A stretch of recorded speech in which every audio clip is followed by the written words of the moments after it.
All right, here we go. Jed's on his way. He's not here yet, so I just decided to start. Sorry for my breathing. I've been ill, okay? I've been ill. So,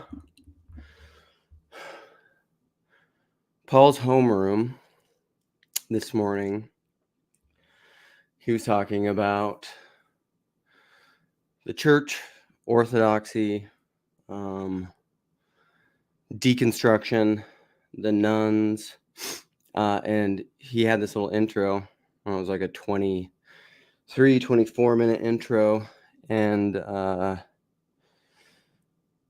then he played a live stream that Lance did yesterday entitled, what was it entitled? Chezi, if you're here, hello, my friend. So Paul's video is how orthodoxy is unwittingly positioned to pick up post-mainline Christians. And I think a lot of that's probably coming from his conversation with Reformed Zoomer.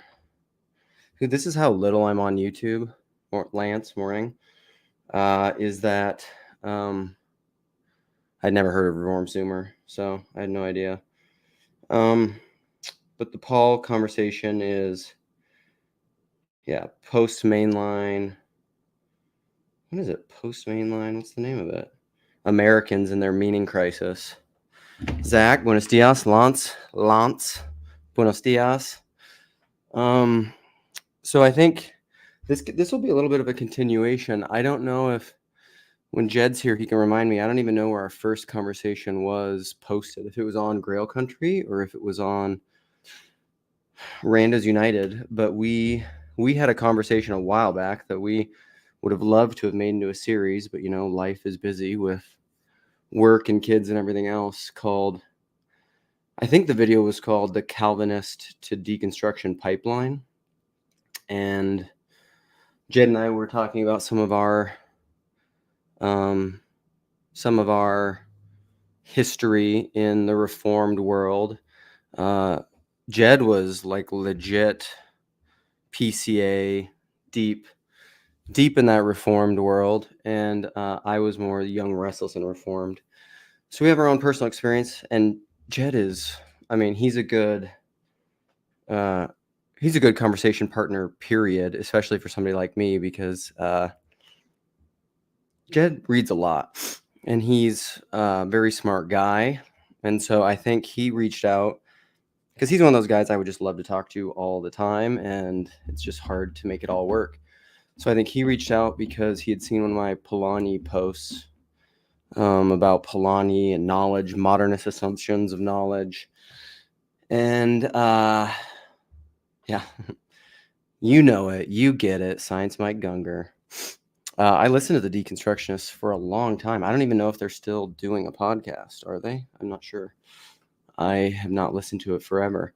However, I did watch a sweet Peter Rollins video from some kind of event conference thing that he did, where there was like musicians and Elliot Morgan, the guy he does the Fundamentalist podcast with, was there kind of emceeing it. There were musicians and things. There were different speakers, and I saw Gunger in the crowd, so I know they still hang out. I think Rollins and Rob Bell and Gunger and the Gungers. Gungers make some great music, by the way. There's some like the Moon Song. His wife, what's her name? Anyhow, she's fantastic. Jed, my man, we're here. Okay, it's holding it down. Right on. Can you hear me all right? I can. Loud and clear, my buddy. Fantastic. How are you, Luke? I'm finally convalescing, I think, from this whatever illness that I had that gives adults fevers. It's been like it's been a multi-week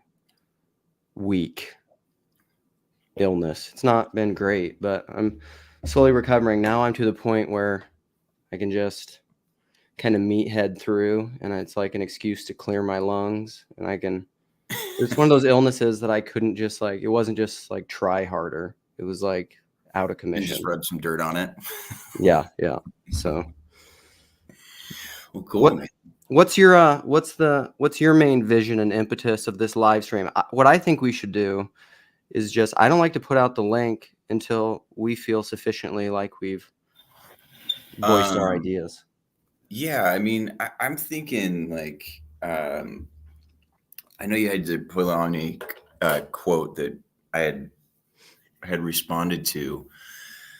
Like lately, I think what's been kind of percolating in my mind is just like deconstruction. So, have you seen that guy, Dan McClellan? His YouTube shorts. He's a biblical scholar. I don't think so. Anyway, it's pretty good content, but he's like comes from like this critical, he's a critical biblical scholar and kind of debunking a bunch of commonly held, typically Protestant understandings of scripture, but Right. From like a critical scholarship framework. Right. Brandon Graham Dempsey, perk up your ears. This is what he's talking about. Have you followed any of that guy's stuff? The metamodernism, Brandon Graham Dempsey thing? I haven't. Okay. No. Yeah, you're not as deep into the TLC cult as the rest of us, but no, I don't know the secret handshake. But anyhow, continue.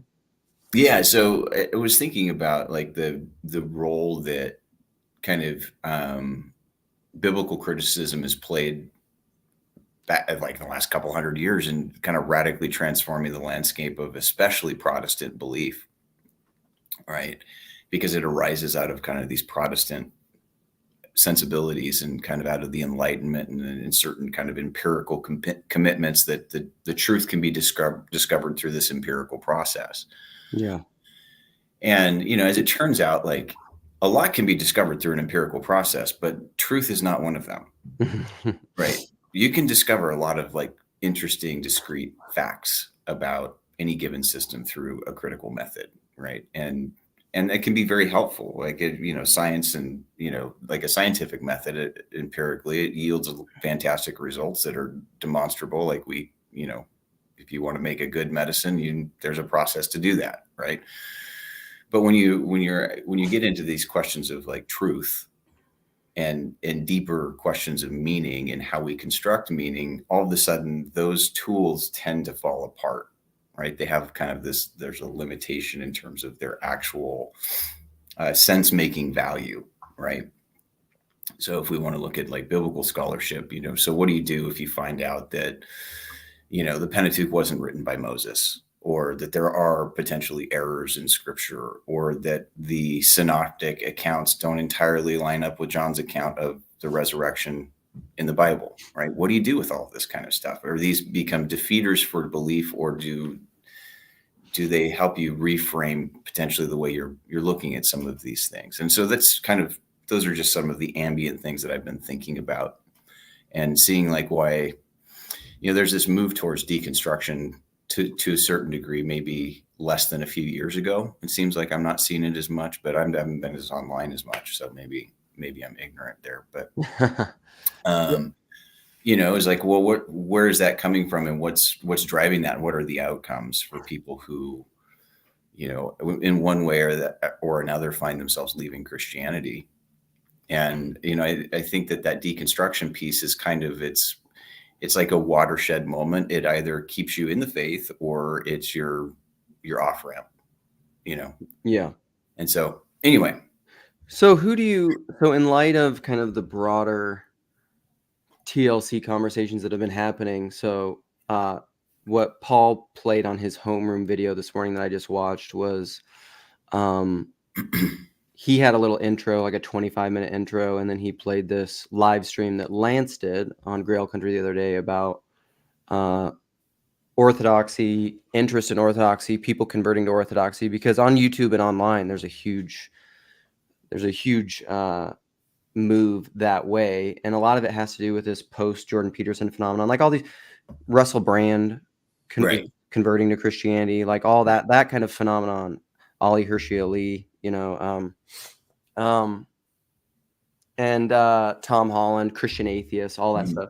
So part of that is I think people rediscovering stuff that we're talking about, that's a move outside of this hypercritical modern thing. Because would you say that basically, to go back to what you were saying, that empiricism, which I would call like empiricism, when you label a narrative onto it, like a hypothesis, and then that becomes this absolute mechanistic thing, you're moving into the realm of empiricism, because or into scientism, because radical empiricism is just phenomenology. It's just observation.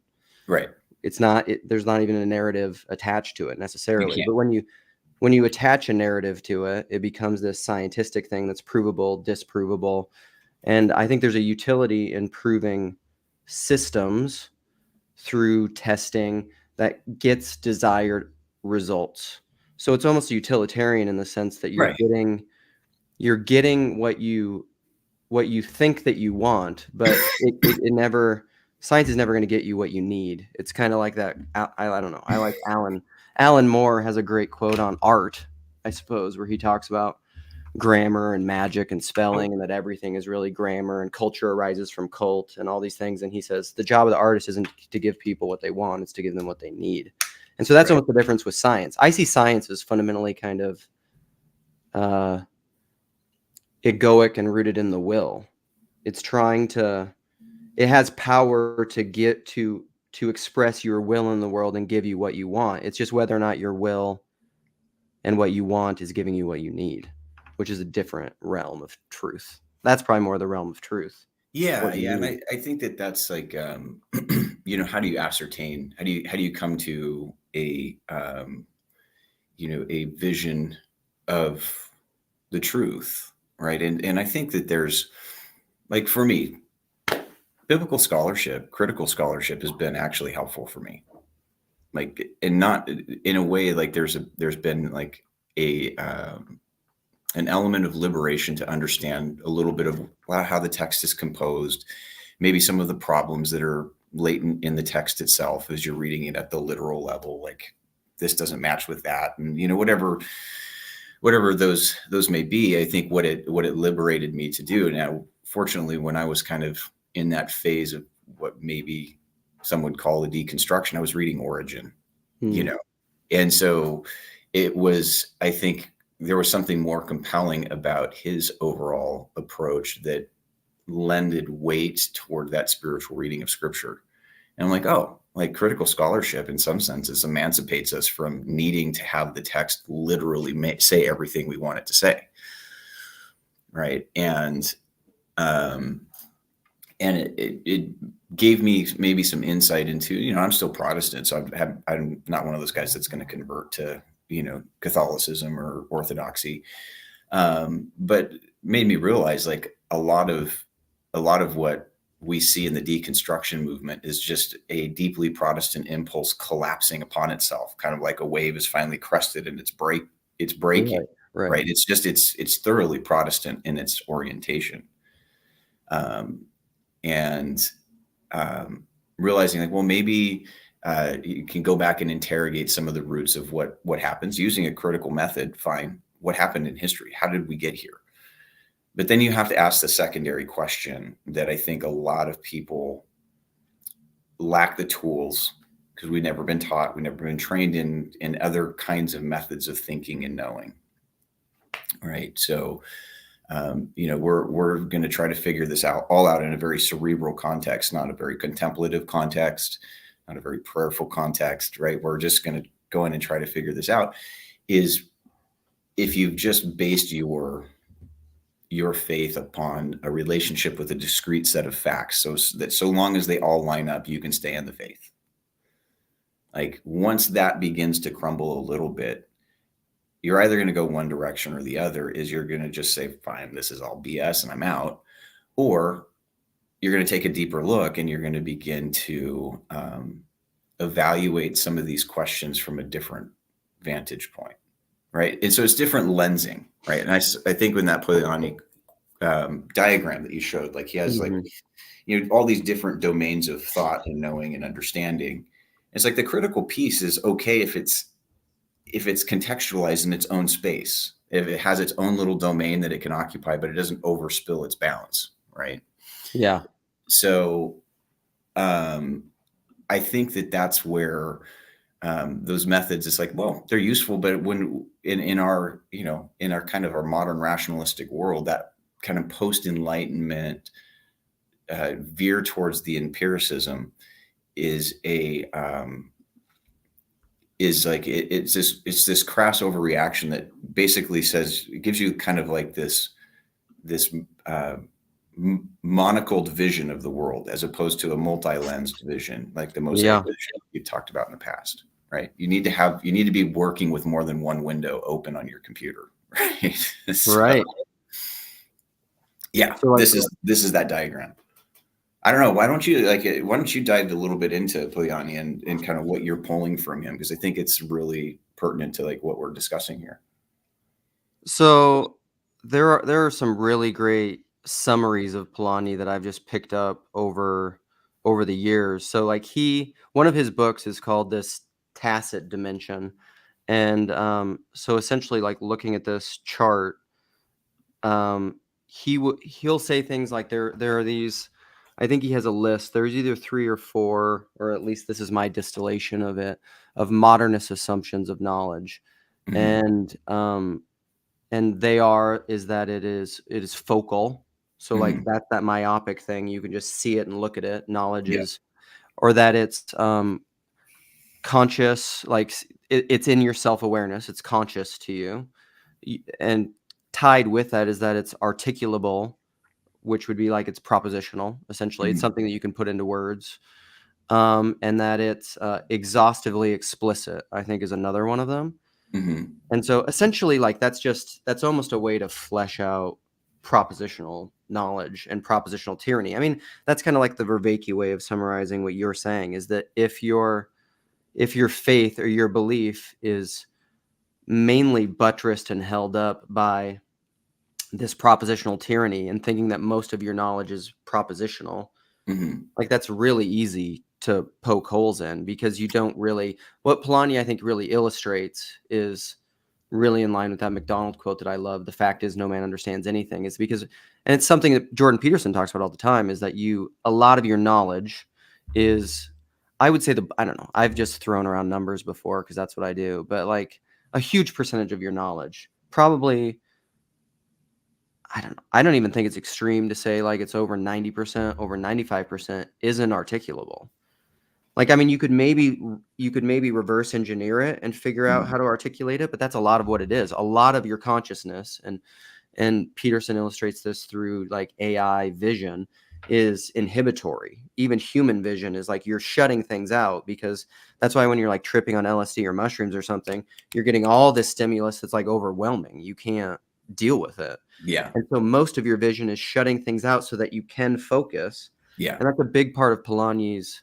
He talks about like, I should go get a bunch of quotes that he has, is just like, a lot of what his knowledge paradigm is about is what he calls subsidiary focal integration, which is basically like building neural pathways in your mind where you'll focus on something. And he'll use an illustration like riding a bike or playing piano or scales or whatever. You build these little skills that then you integrate. So you focus on them, and then you integrate them so that they become subsidiary, so that you can focus on other things to integrate. And then that all becomes unconscious. It becomes tacit, the tacit dimension. Yeah. You know, and it's just part of your body. You embody it so that you don't have to focus your prefrontal cortex on it. And that's the bulk of your knowledge. Most of everything you're doing in your life is stuff that you're not consciously thinking about, or else you couldn't function. Right. Well, yeah. I mean, the way we see the way we see is a process of elimination. Just physical vision itself is eliminative. It's actually not like what we're seeing is not, you know, I don't see, you know, in front of me or here behind me. Like I don't see the quantum field that, you know, is giving shape to the louvers that are behind me. Right. I see the louvers, the shades here. And so I'm filtering a lot of reality out so that I have just enough of a vision of what's in front of me that I can function in the world around me. Right. Yeah. And like what I think we don't have much of a tolerance for, even like maybe postmodernism has is in some sense kind of recorrecting in this direction, with like kind of this return to subtext, and metatextual, like there's a meta reality that is deeper, or subconscious reality, or wherever we want to put those things, or supra and, hypertextual type concepts, is like there's this narrow bandwidth of visible light, right? But the radioactive, or what is it? The electromagnetic spectrum goes well beyond that, Yep. into Yep. infrared and all the way up through ultraviolet and gamma rays, all this kind of stuff. Is there's this whole Yep. spectrum that we just don't see, but is imminently real. And I think that the modern mind, like we're not very well set up to kind of delve into that reality, because we want it to just fit within that visible spectrum, Right. Which is, where critical tools can be really helpful. Right. But it's not there. They aren't going to give you great observation, like you could probably read a doctoral thesis about Saint Teresa of Avila's divine, her ecstasies, right? That's very different than experiencing her ecstasies or something similar Right. to it, right? Yeah. So it's like to be able to have that more immersive knowledge, you have to employ different tools, and even if you have like this certain sense of being a little bit circumspect, right? If you were to quantify knowledge, like on some sort of scale, some sort of linear scale, it's an infinite scale. It just goes on forever. And so no matter how much you've ever acquired, you're only ever just beginning. Right. What is always next to nothing. Right. It's like you might add one more unit of knowledge and you're still no closer to the end of the story than you were when you just began. So like how much in our kind of that just fact finding is going to yield us a real vision of reality. And I just think that it's kind of like losing the forest through the trees. Yeah, for sure. And that's kind of what you were just saying. Remind me of, I saw this little comment in the side with Chad. We probably lost him already, but he was just like, blah, blah, blah, blah, blah. And I know what Chad means by that is that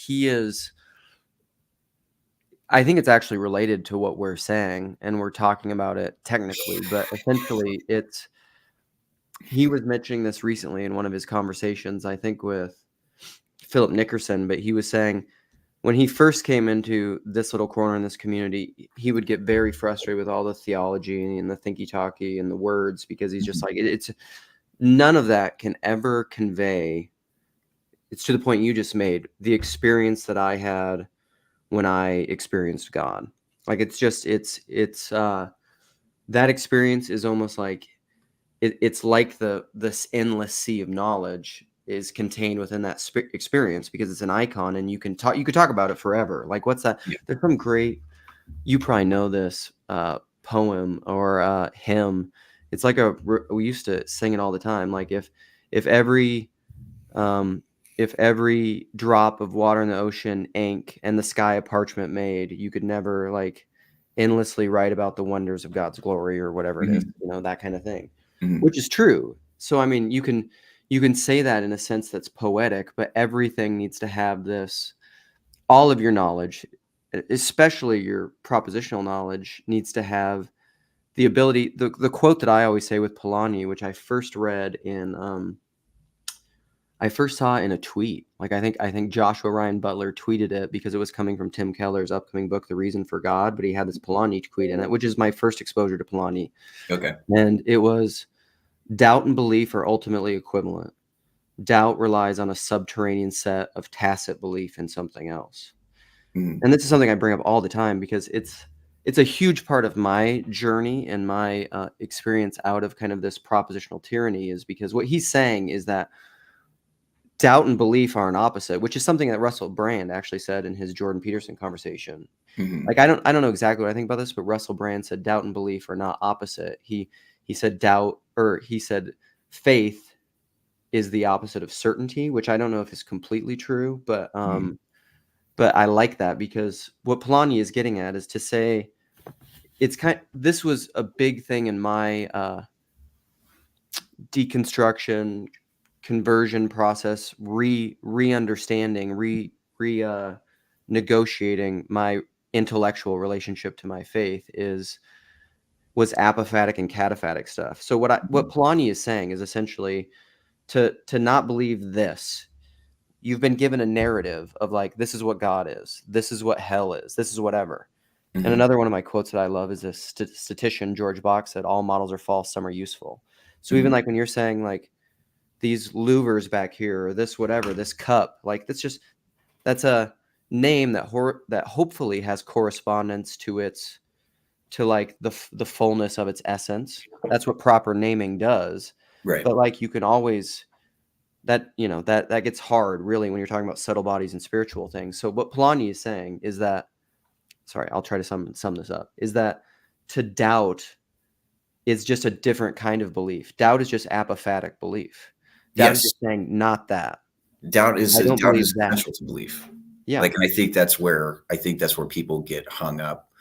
So I've been playing this concept for a while of obversity, right? So, like the comes from coinage, right? One side of the coin, the other is the obverse, heads is the obverse of tails, right? Yep. And like there is, like, I think if we were to look at faith as the coin, the obverse, heads would be belief and tails would be doubt, right? They're both vital. Yeah. And I think people get hung up with doubt, like, well, you have faith and do not doubt. Well, doubt is fundamental to the rational mind and to rational thinking. We do it all the time. We did it before the empirical method ever arises in history. It's the only way that you can actually correct your thinking. Yeah, it's how you discriminate this, not that. Yeah.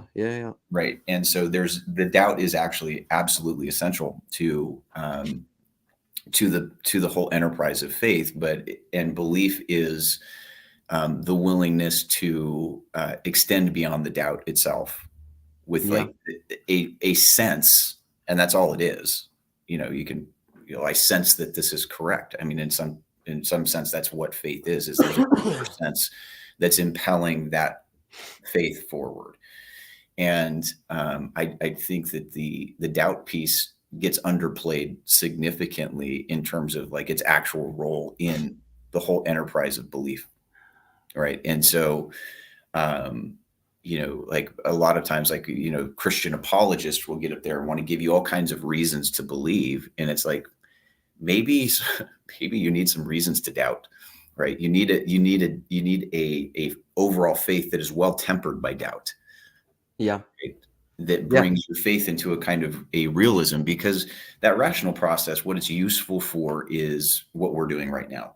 Dialogical communication. I want to communicate and convey a set of ideas, propositions, facts, all that kind of stuff. It's really good for that. But what it's not really good for is the deeper spiritual work of encounter, right? It doesn't allow you, it doesn't position you to encounter the truth or encounter reality or encounter God. And I think what becomes kind of, I would say for me, right? For me, it is actually the encounter with God that keeps me in the faith. It is not like, hey, there's some new set of facts that I become aware of that keeps me in or out of the faith. It is, I encounter God, I encounter him in the Eucharist. I encounter him in prayer and meditation, in these less than maybe what I would say is sub or supra rational activities. Like I'm not going to the liturgy trying to pick the thing apart. I'm going to experience it. Right. Which kind of reminds me of relationship stuff. It's found in the event of the experience of the relating to the person or to the thing. It's like if you're with your spouse or with your kid, if you are constantly in that intellectual mode of just analyzing everything, you're always a step removed from the actual engagement. Or like Pete Holmes was mentioned in one of these comments, because I think he's friends with Gungor and Science Mike and Rob Bell and Peter Rollins and all these people. And I always love this illustration that Pete Holmes would talk about with like having sex with your partner or wife. Since this is since we're good people, let's just say we only, you only have sex with your monogamous partner of life that you're married to. But in the act of sex, he's like, if you're sitting there analyzing it and thinking about it and in your head, you're going to suck. You're not in the moment. You're not in the flow of what it is to be enraptured and caught up into an experience. And I think all relationship is like that. Like, it's most obvious in like a sexual relationship, but it's like it's being tuned in or tapped into what someone's saying. People talk about it with good conversation. It's even like if you're not even really listening to the person you're talking to and you're just waiting to speak, you're not attuned. You're not at one with the other in a sense where you're really being able to pay attention. And that's what proper relationship and faith is. Like, you can't be in your head and do that. It's like the theologian in The Gray World in C.S. Lewis's The Great Divorce. Yeah. Well,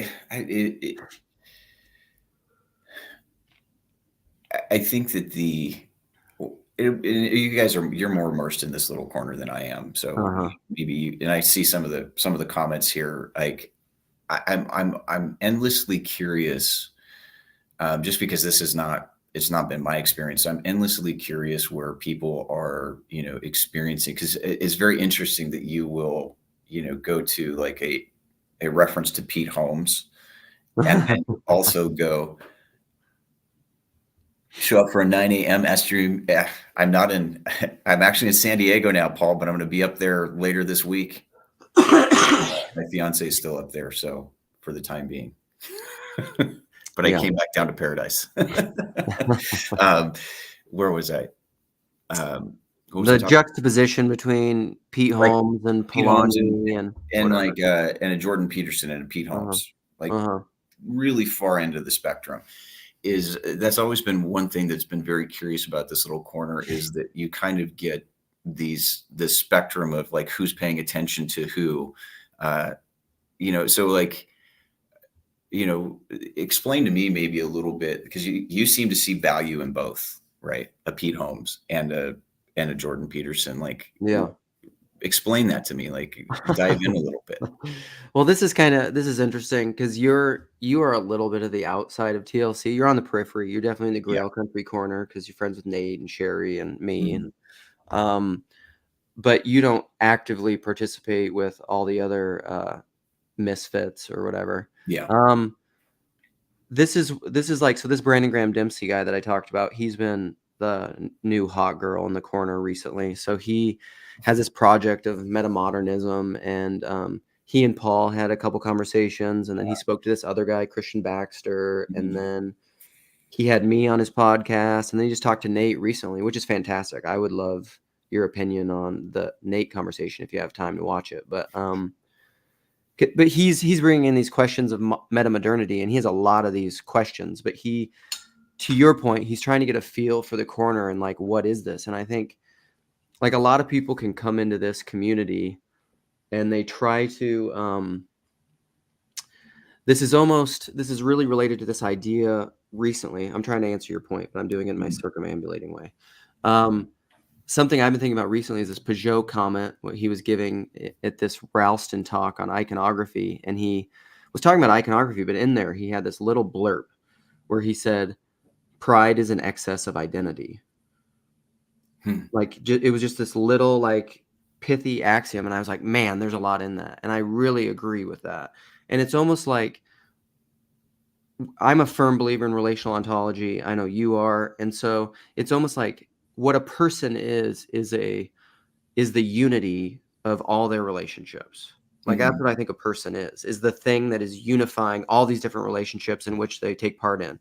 Their body, their family, their community, their culture, their language, anything that they have a relationship with, whether physical, material, or subtle, they are the unity that holds all that together.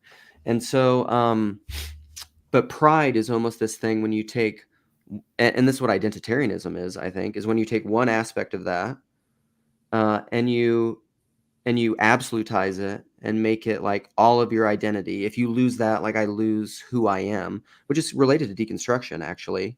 Yeah. Like I have this propositional understanding of my identity, and that is the totality of what I am. And if there's anything outside of that, then I no longer exist.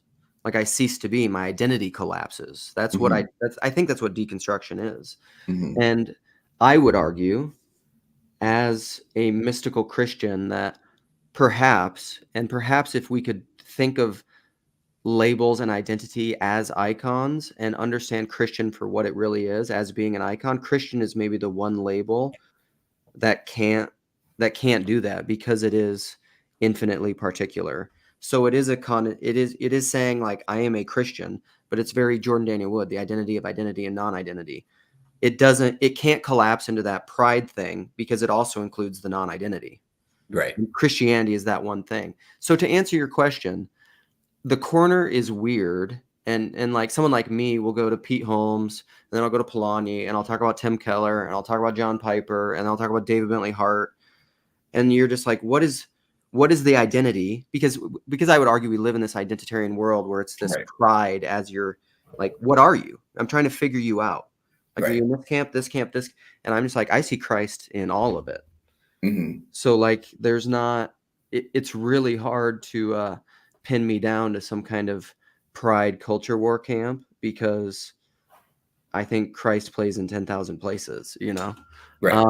And Grail country is definitely that corner of the corner. I would argue there's definitely more conservative areas of the corner it's like the weird closet of the corner. Huh? It's where the weirdos in the corner like to hang out. Kind of. I mean, it's the weird, esoteric, mystical things, you know, and then people don't like it, you know, because like we'll talk about meditations on the tarot and Steiner and theosophy, and then you have constantly like Sam, who I'm really good friends with too, Sam, the Unitarian cat.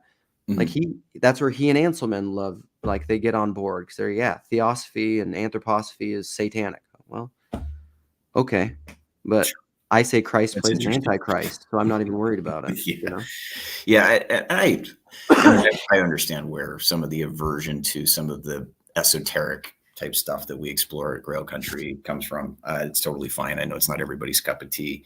But it's interesting to me, because I think I'll probably always be at some degree, just because of, you know, my own time commitments. I'm just going to be at the periphery of some of these online communities. I just don't have the time to devote to really immerse myself within them. So kind of having that ability to be peripheral a little bit. That's needed too. It's very interesting, because there's within like this little corner is like there's not a discernible ideology, right? There's not a discernible creed. Like, I mean, there's so many different, this cast of characters is very diverse. And there's a lot of like interesting and tantalizing, like internal contradictions that arise because of that. Right. That, you know, is, I think in terms of like if I were to say, like, describe it as a project, it just seems like it's this ongoing conversation. Somewhat. I mean, that's, Vervaeke will call it the Silk Road, or people call it the hallway. Like, it's a non-place place. It's a place that allows you to get to other places. Right. And I think that there's some very interesting like value. I think it confers a lot of value for there is no space void of God's presence. Nice. Sorry, I'm just throwing up some comments. That's not to derail you or distract. Oh, no problem. So it's just interesting to see that it's kind of this repository. It's a place where, in some senses, it's an alternative place to that deconstruction space. Right. So it's not like it's a different community than you might see in like the liturgists, right? Who, you know, are basically trying to shepherd people through the experience of deconstruction. Is, you know, Grail Country is like, it's its own little place of like, well, you think that, you know, you think that Christianity is absurd. Well, let's explore just how weird it actually is. Yeah, it's much Right. weirder than It's most much people weirder think than it you is. think. Yeah. Right. So it occupies like this very interesting space that is, I think in some sense, this would be like from the periphery is one of the things I like about this little corner, even though, there's ideologies that I'm like, no, that's not for me, kind of stuff is that it is actually trying to help people make sense of reality. Right. And it's actually these are conversations that are trying to point you somewhere where you can get rooted. It's just funny how there's always people that are different. So like Matthew, who's a friend, says endless dialogos sounds lovely to me. And Brian Ortiz, I don't know that I know, but I've definitely seen his comments around. He's like, sounds like hell. So it's like a lot of this. I mean, I've been saying this forever. A lot of this really does come down to temperament.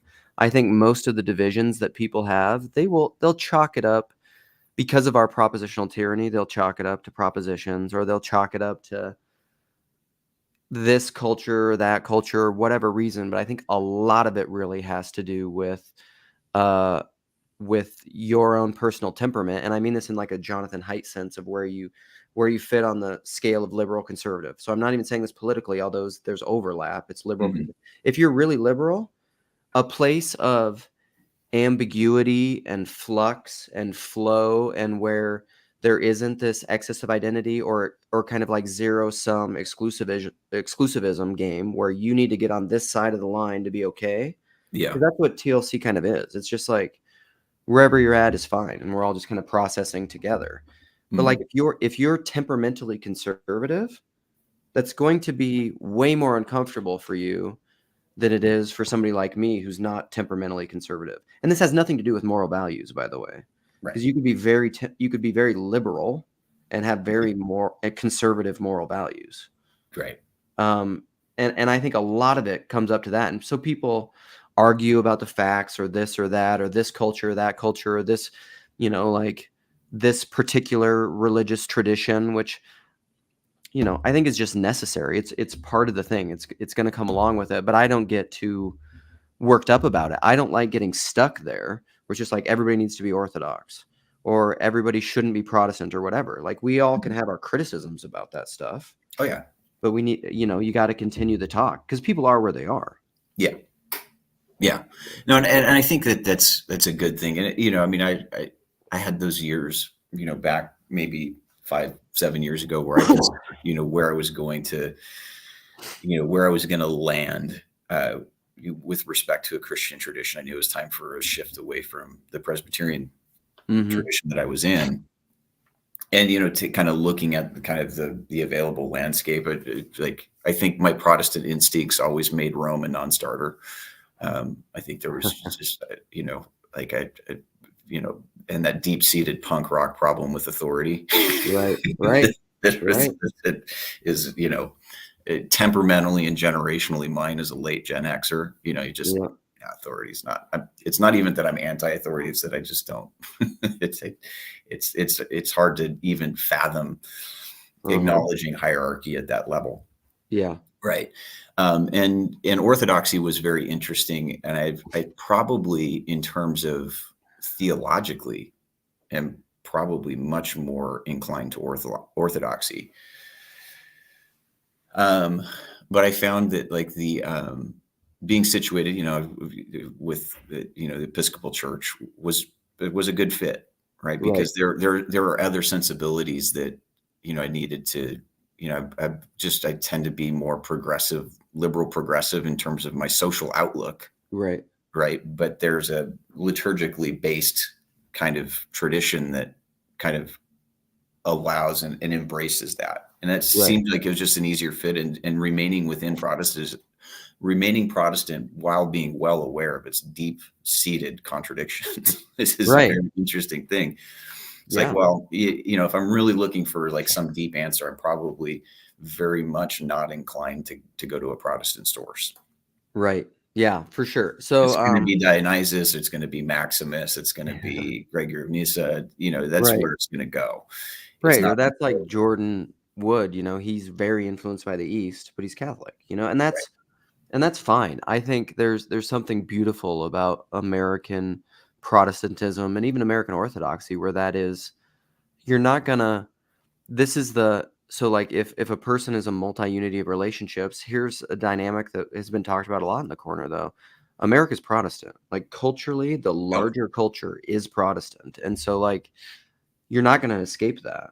Like if you think you're doing some romantic return to like, I don't know, ethno or like fetishizing Byzantine Orthodoxy or something, like you can't do that. That's not who you are. Right.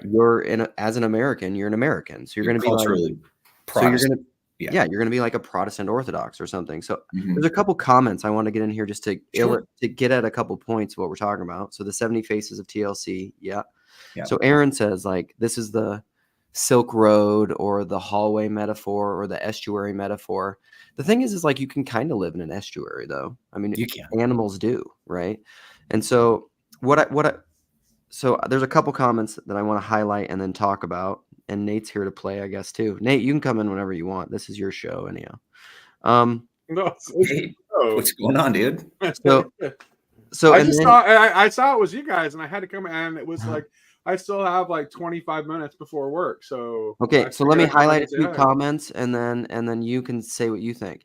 So Okay. Aaron is saying it's an environment you can tap into but not stay. And Joey, back in Bridges of Meaning days, used to say it's a bridge. It's a bridge to get somewhere.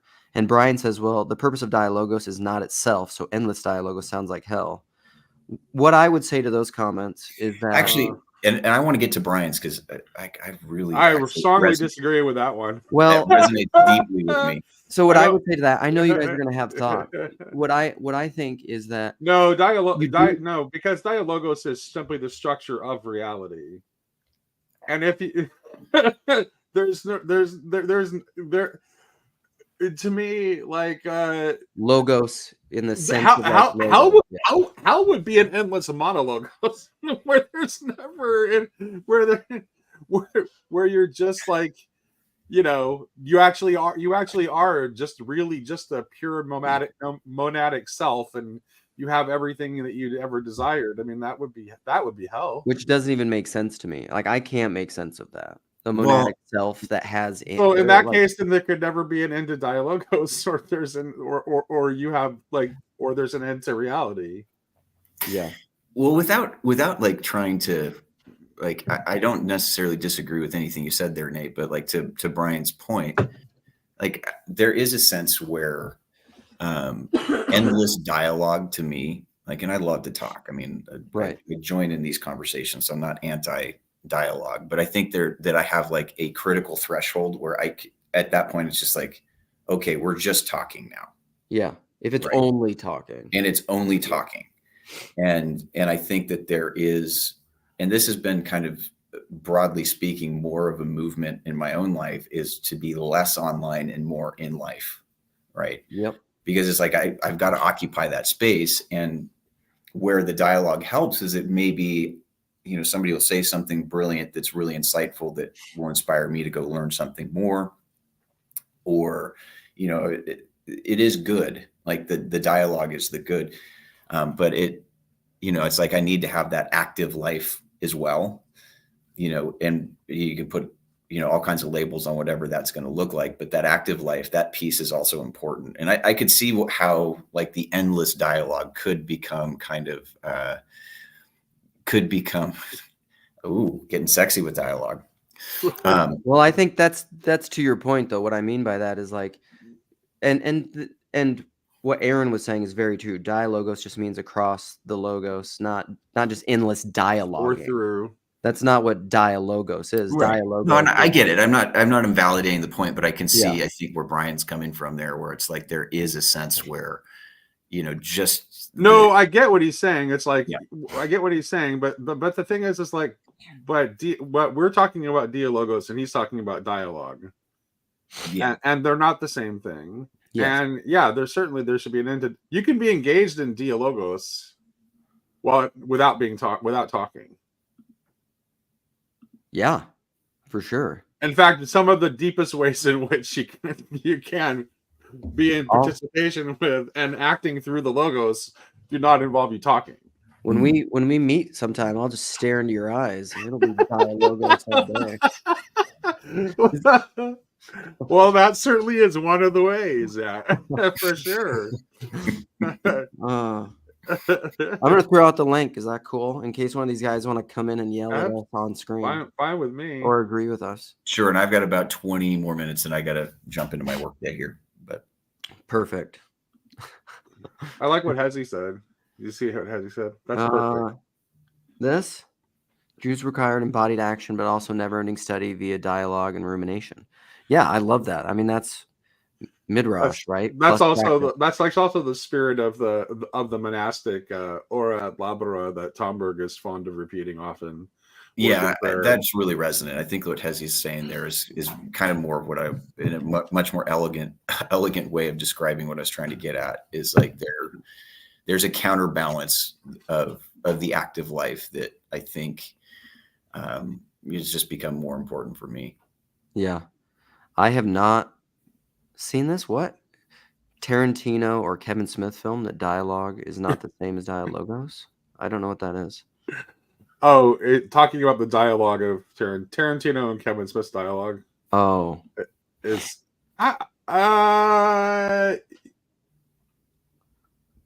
it's a certain thing. You know, it represents a certain very like Gen X kind of cheerful nihilism going on in those two filmmakers' dialogue that I don't hate. Right. When does Dialogos become Trinity?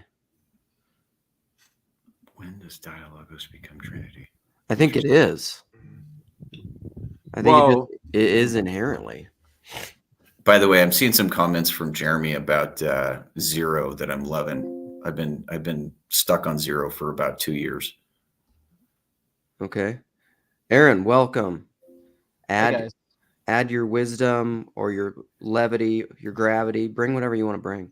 Well, though, I was just really curious to hear from Nate how he reflects on the Brandon Graham Dempsey conversation before he has to leave, because you brought that up as a potential topic, but I'm not sure. Yeah. Brendan, it's interesting. Brendan and I have a lot of overlap in our thinking. He likes Chardin. We both see like the necessity of having an idea of tradition that is open to change through time, and kind of both of us see like a kind of like a ultimately like kind of progressive arc to history.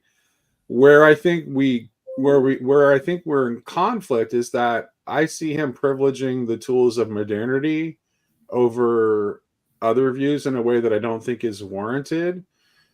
I don't think he takes the insights of the traditional worldview seriously enough because of that privileging of the modern lens. And I at the end of the conversation, I found it's interesting. It's interesting. He seems to be allergic to.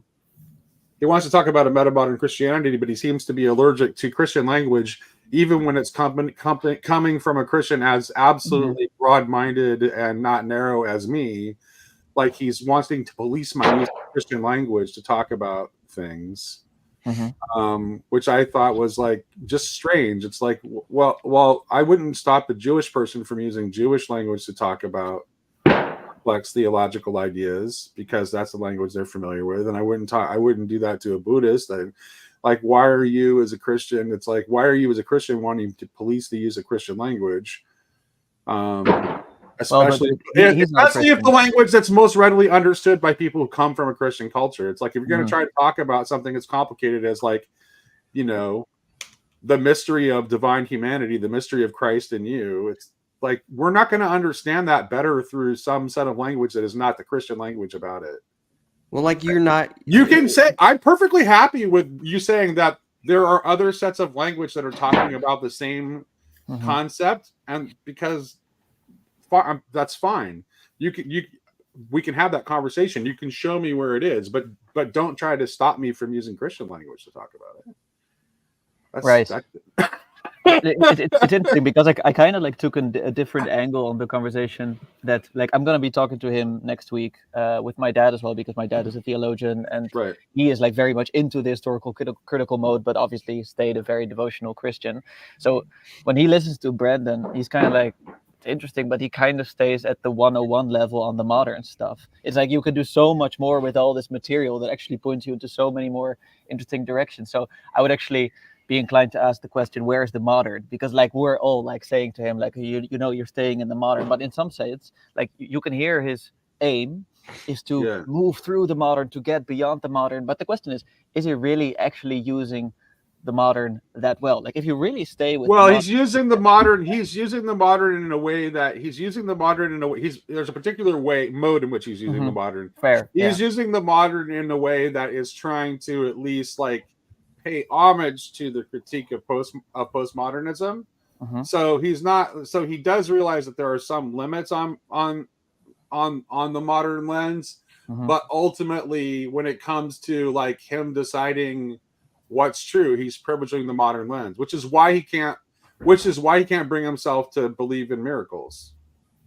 Yeah, and I think that was really the best point, that it felt like he was nonetheless sort of going back to a naturalistic lens there, and that seems to be sort of like the monarchical stuff, right? Yeah, it's like we're right back to the beginning of back to the beginning of the modern lens. Like that's we're gonna see what we can do if we just bracket we just bracket God out in advance and then see what we can figure out from there. And it's like, okay, well, you're talking about a meta-modern Christianity, then we can't be bracketing out God anymore. So if we're not bracketing out God, like but how are you just discounting the possibility of a miracle altogether?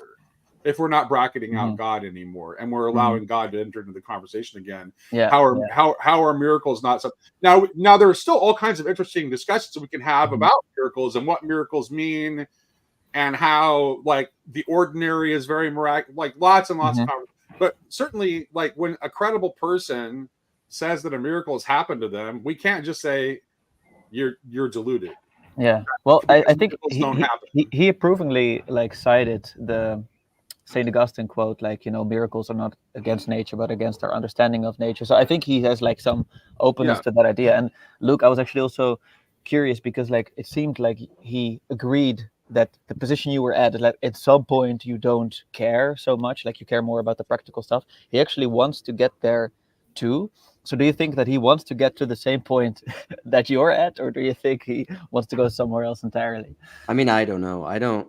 This is the problem with all. My natural tendency is to psychoanalyze people all the time. But he doesn't want that. Yeah. Yeah, but I know that I shouldn't do that, and it's not fair to do that to people. What I see in him is a deep. It's the same thing that I have had and probably still have. I want to say something in defense of psychoanalyzing people, because here's why you're doing it, Luke, and and I have a tendency to do it too. He also chastised me for doing the same thing. You're psychoanalyzing people because you're trying to understand what that person is like from the inside, so you can see things from their point of view. That's your motivation. You're not trying to you're not doing it to reduce them or to discount them. You're just like, okay, I'm noticing a very strong conflict in perspective here. And then you start psychologizing them so you can try to get into their perspective so that you can see things as close as possible through the lens they're talking about. That was actually the minute he chastised me for psychologizing him is when the conversation went sideways. Yeah. But that was all the way at the end, though. 2 cheers for Brever Child's reference in the chat. That's pretty impressive. You and CW would have a great conversation because you are both dorks in the best sense of the word. Oh yeah, gigantic dorks. I know. It's But so to what I see in Brennan, though, is what I see in most people who grew up in a kind of Christianity that was very zero-sum, modernist, not open to the truth outside the truth you currently apprehend. That thing, something that isn't open to a constant evolution, your intellectual understanding. This is actually propositional understanding. It's like the fact that I never actually was part of any kind of worldview like that. Like I never identified with that. Yeah. That is a meaningful difference, because that means I don't have this immune response that he might have to certain kinds of thinking. And I can kind of like, and I can take them, I can hold them more loosely by my own nature, because I'm different, because I'm not the kind of, I'm not the kind of person who's ever in danger of just going along with any kind of totalizing anything. But in Brandon's defense, though, like he's saying this doesn't just apply to me. Like there are many people like me who this happens to, so therefore we ought to broaden this, like to actually accommodate them. The problem is that this is where I would push on Brendan a lot. Is I'm a big fan of the intellectual conversations, and we can keep talking about them, but intellectual conversations are not going to fix the problem that he sees. Because I see this in all these people that I grew up with and family and stuff, who I think are still really captured by and caught in a kind of Christianity that doesn't allow for that doubt and belief. Polanyi quote. It doesn't allow for any doubt. Because they're still using their intellect to find it. Yes. But you can't think your way out of a prison made of thought, is my point. And I do think like they want to go to the experiential as well.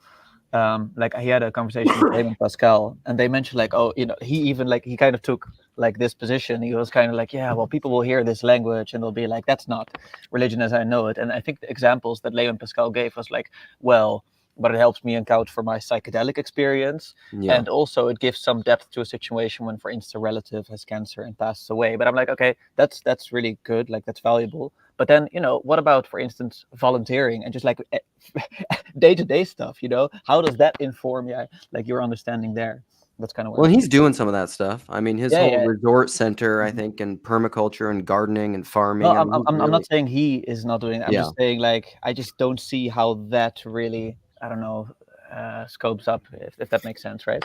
Well, I'm going to have to jump out here pretty soon because I have to do the things that pay the bills here in just a minute. But sorry for hijacking, by the way. No, never. Worries. That's what these are no for. Worries, but this will maybe launch a little bit further into more discussion later. But I'm not familiar with the conversation that was had with Brendan, but But one of the things that like I also kind of look for is eventually like words lose their meaning.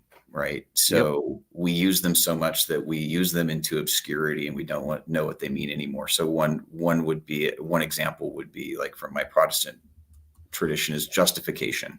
Right. What does that even mean anymore?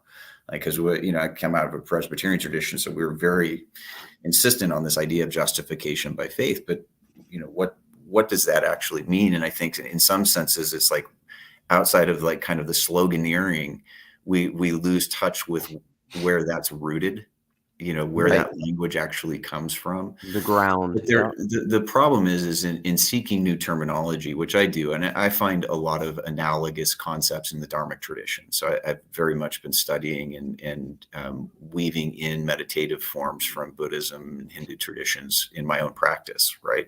And it can be helpful in using those, but once again, the language problem still persists because those concepts are rooted within the experiences of the Indian subcontinent and the Indian cultures that gave rise to those kinds of thinking. Within Christianity, it's the same kind of thing. It's like there's certain terminologies that, whether we like them or not, or whether the terms are useful or not, they arise out of this tradition, out of a real history, out of real cultures, out of real people, out of real liturgies. And I think that the question of language becomes important more so in terms of how we communicate and convey. For me, it would be like, how do I convey that divine experience? Like, how do I convey what is life in God? What is life in Christ like?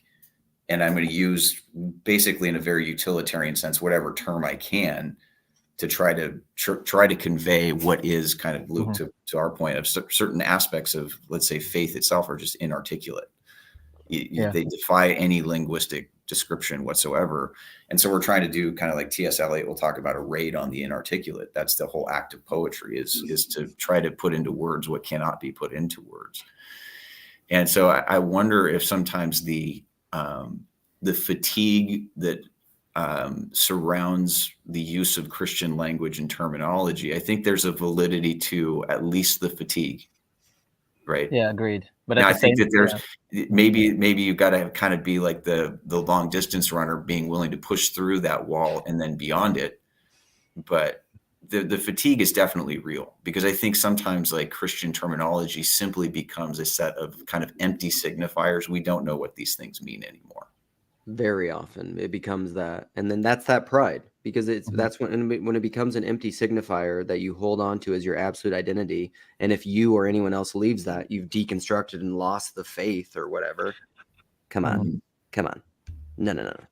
Yeah, But but anyway, you'd say that also requires some work, right? Like, so words like love and awesome and atonement, like and humiliation. Like I understand that those words like have now like sort of gotten a different meaning, but that also, like, if you work through them, like, you can recover something, as opposed to saying like, well, I just have to accept, instead of just discarding them. Yeah, exactly. Yeah, that's kind of what I thought. And like, and by the way, like, I would actually make the same move in some ways with regards to them, to let's say the meta-modern space. Like, they use this language that actually I find fatiguing. Like, I find it close to, let's say, something truthful, because they're really trying to account for what's going on. I don't find it beautiful at all. Like, I don't like to listen to it. Like there's a kind of almost like a poetry to hearing Pajot talk, I'd say.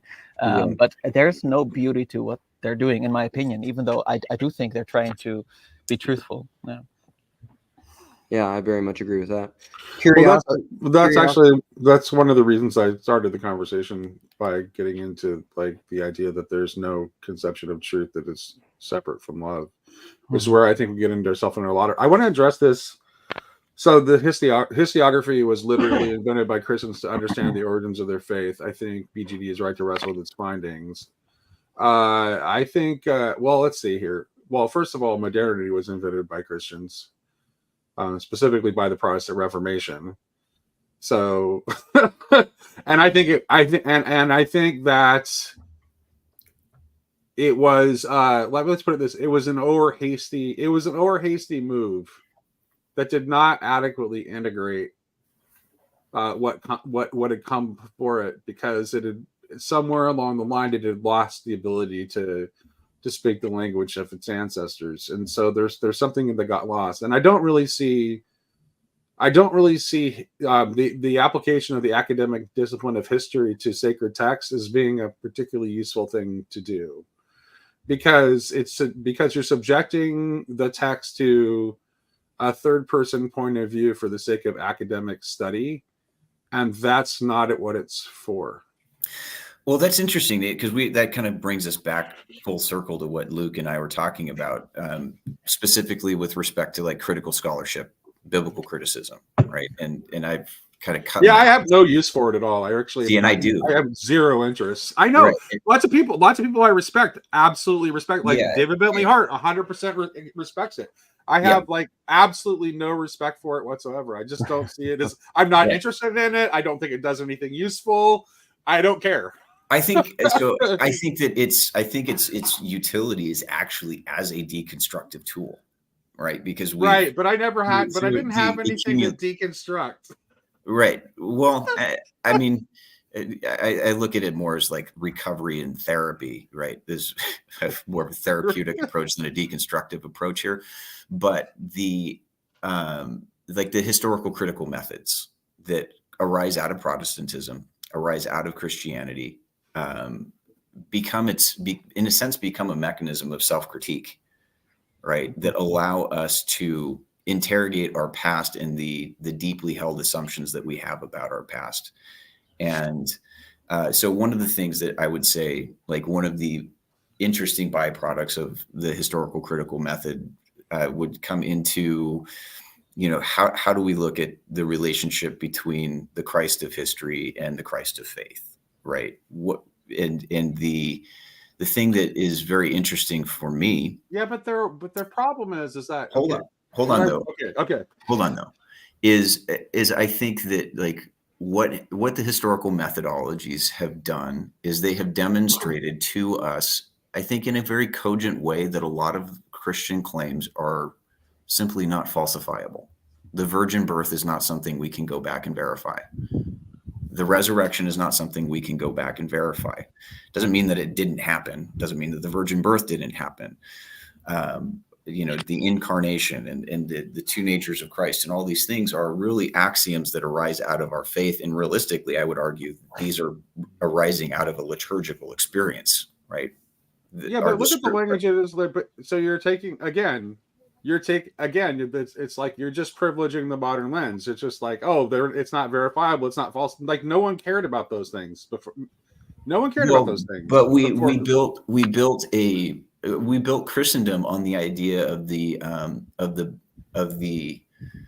unquestionable place that these held within history, right? And I think for people of maybe a postmodern persuasion, kind of becoming more post-Christian in a way it's not at all. Oh, I don't think you can explain reality without the virgin birth, the incarnation, and the resurrection. Right. I don't either. I think that they're axioms of reality. I think they're metaphysically, necessary. Right. So I don't have a problem affirming them or saying when we're.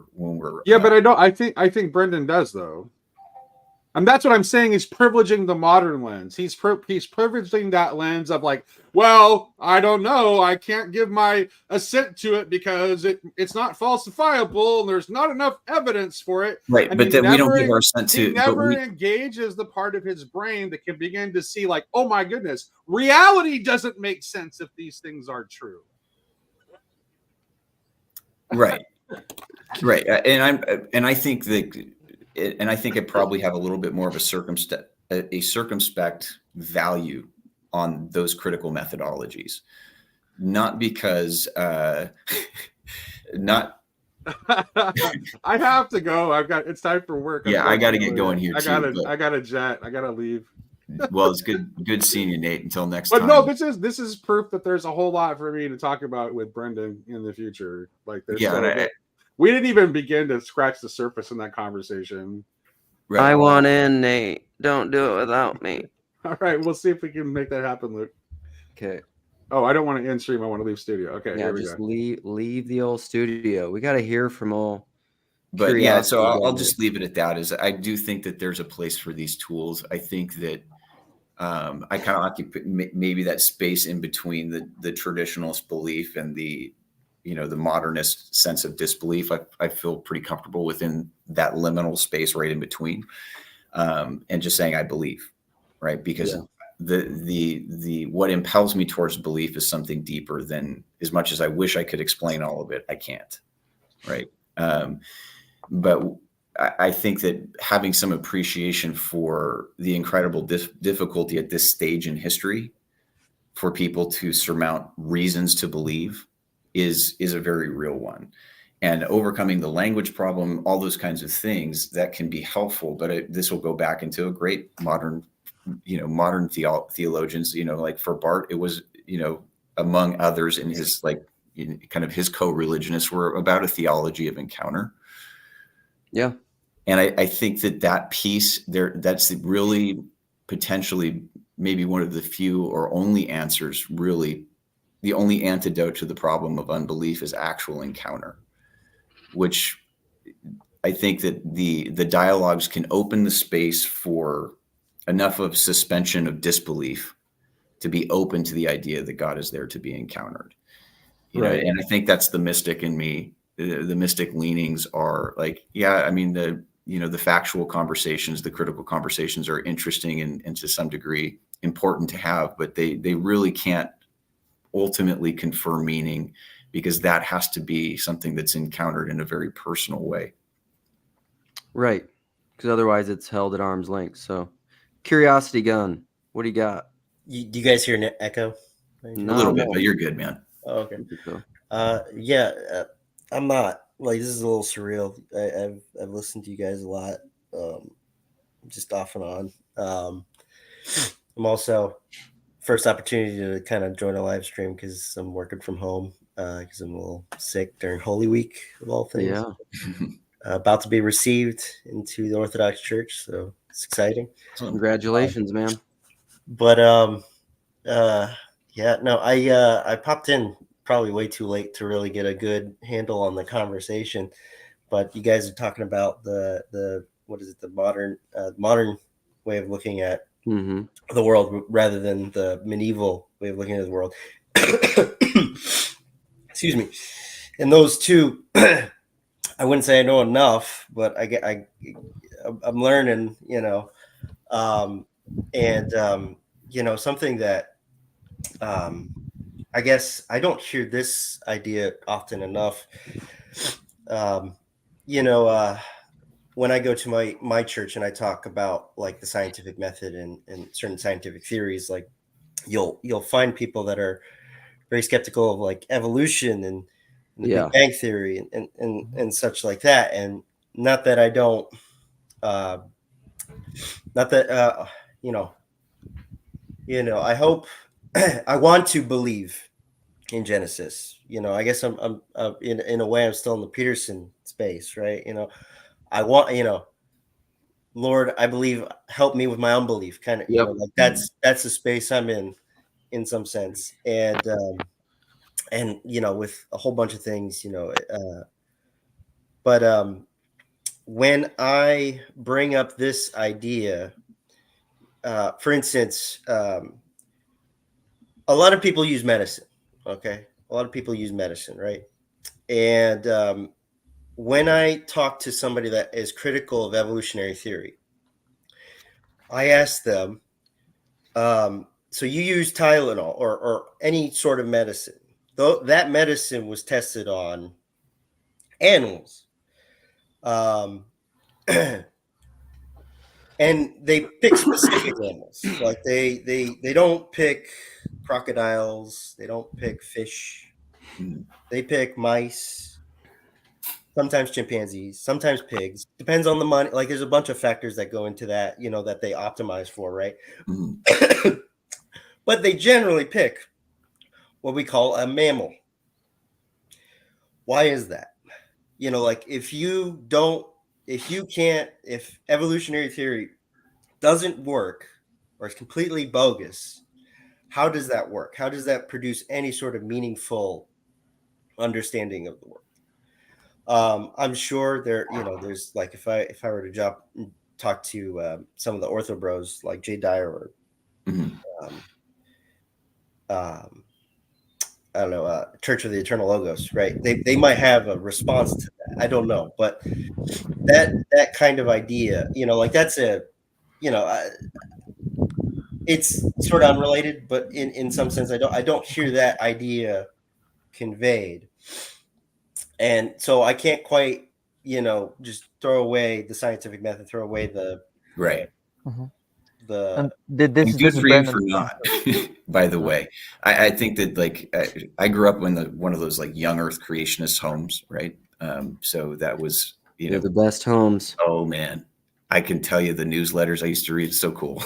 We probably read the same one. I look back now and I'm kind of stoked that I was raised that way, even though, you know, I've come to embrace, you know, I have no problem with general Creation magazine. I used to read it. Oh yeah, all that stuff.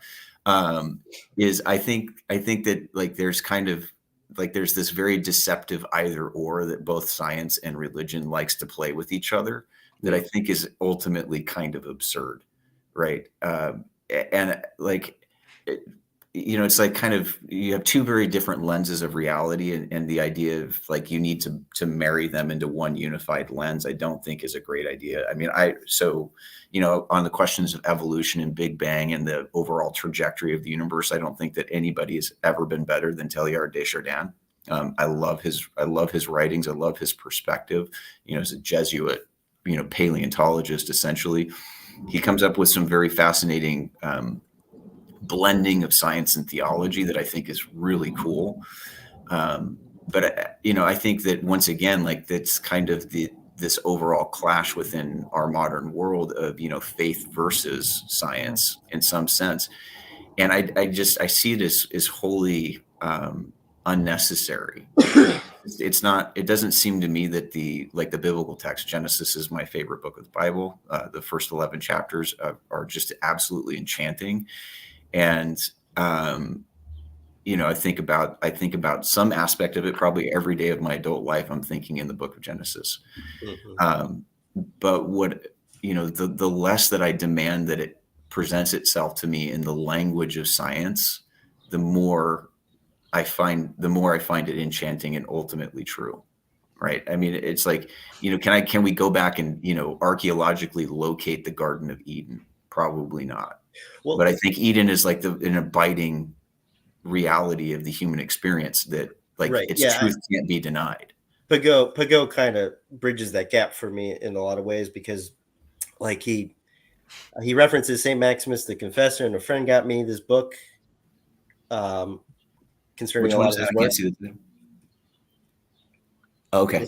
It's just talking about his influences and his probably too heady for me. This is like a high school kid reading Nietzsche, like I haven't read anything, barely gotten through the Bible. So it's like, but I like the way that, like they because when Pagot's like in Genesis, God created the stars and then the grass, it's like that doesn't make sense from a modern perspective. But if you think of when he says, if you can go to Saturn, right? Saturn used to be in the heavens, but if you can go to it and like touch it, you're not talking about heaven anymore. You're talking about what Genesis is referring to as the earth. Mm-hmm. Heaven is pattern, or I guess abstraction. I might be getting that wrong. I'm not sure, but that's my take on it. It's sort of that abstract space. And I still got a lot of learning to do, but I think that is it's a little bit easier to approach Genesis thinking in that way. And also the way that St. Maximus is saying that the cross, the crucifixion, the incarnation and Genesis are happening at the same time, mm-hmm. right? The world is being created at that point. Right. That's just crazy. Like I can't wrap my head around that. But and I think that's like, so Maximus's point there, and I think that this is one of the things that's been so cool about the resurgence of Maximus kind of in the last 10, 15 years, becoming more of a popular theologian in a sense, right? Is that point specifically, where does creation happen? And I think that like it's radically relevant to our scientific age. Like, where does creation happen? What are we talking about when we're talking about the 6 days of creation of the seventh day of rest? Well, when Christ's saying it is finished, it's accomplished, like it's a profound statement that all of God's creative purposes have been accomplished there, right? And so, it becomes very interesting, is because we can speak about the question of creation in a theological key that doesn't necessarily have to do violence to an underlying scientific understanding. They can be perfectly complementary, right? Yes, there is, natural selection and, in these kinds of things are, a feature of creation, but it's not the whole story. Like it's an incomplete story, and it will always be an incomplete story, because what it can't account for is what this means and where it's going, what its ultimate end is. And so the Christian story of creation springing and arising out of the cross is a very interesting and I think relevant way to address some of these deeper critical questions, and you have to suspend a certain amount of disbelief to be able to, engage the concepts and the ideas. But I think once you understand like what Maximus is talking about, and you can present that, it becomes a very interesting way of speaking into our present moment. And I think that's why guys like Pagot and Jordan Wood and all of these guys that are dealing heavily in Maximus, is because all of a sudden Maximus is immediately relevant to the questions we're asking now. And he's writing, 1,500 years ago. But like this the question, like how many people are gonna be reading Maximus or understanding it? So like I totally agree. I think it's lovely for this space, but I think that would be Brandon Gray and Dempsey's point, to be like, and like what you mentioned, like about people trying to reconcile science with this, like they're not going to be reading Maximus or understanding Maximus in order to sort of bypass this problem. So that's why they're looking for a perspective that can sort of integrate these two. But what's so hard is like, who's going to be reading How scalable is Brandon Graham Dempsey's book on metamodernism? No, I know. Fair enough. But you could ask yourself, like, maybe the scalability is the totality of this little quarter and the church and Brandon Graham Dempsey's. Well, you need to be able to start condensing Maximus onto TikToks, right? That's where it scales. Yeah, or you need to start with clean your room, and then all of a sudden you'll move back to Saint Maximus, something like that, you know. I mean, quality is probably inversely proportional to expediency. Right. Well, I mean, you'd have to actually ask like contemporary people to read, and who has time for that? Right. Like, I mean, we need quick fixes, right? If I can't get it in a 3-minute video, I don't want it. I don't want to indulge it. I do. Hey guys, I have to get going. Guys, this has been absolutely a great. See you, Jed. Always a pleasure, buddy. All right. Take care.